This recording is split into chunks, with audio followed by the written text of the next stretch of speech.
بسم اللہ الرحمن الرحیم۔ السلام علیکم۔ حضرت بلال حبشی ایک مشہور صحابی ہیں جو مسجد نبوی کے ہمیشہ مؤذن رہے ہیں۔ شروع میں حضرت بلال ایک غلام تھے، اسلام لے کر آئے جس کی وجہ سے آپ کو طرح طرح کی تکلیفیں دی جاتی تھیں۔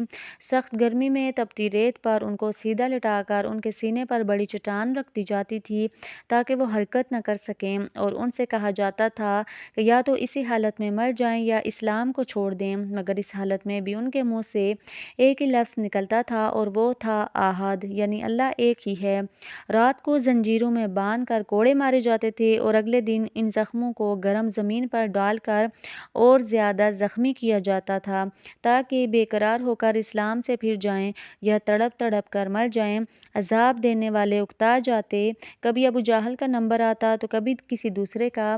ہر ایک کوشش کرتا کہ وہ آپ کو اس قدر تکلیف پہنچائے کہ آپ اسلام کو چھوڑ دیں، مگر آپ ہمیشہ ثابت قدم رہتے۔ حضرت ابوبکر صدیق رضی اللہ تعالیٰ عنہ نے آپ کو اس حالت میں دیکھا تو آپ کو خرید کر آزاد فرمایا۔ چونکہ عرب کے بت پرست اپنے بتوں کو بھی معبود کہتے تھے، اس لیے ان کے مقابلے میں اسلام کی تعلیم توحید کی تھی۔ حضرت بلال کو بہت تکلیفیں دی جاتی تھیں، سخت سے سخت سزائیں دی جاتی تھیں۔ مکہ کے لڑکوں کے حوالے کر دیا جاتا تھا کہ ان کو گلی کوچوں میں پھیرتے تھے۔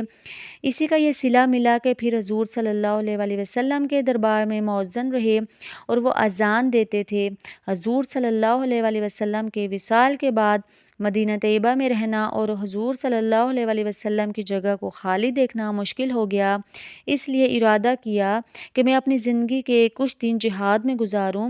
اس لیے جہاد میں شرکت کی نیت سے چل دیے اور ایک عرصہ تک مدینہ منورہ نہیں آئے۔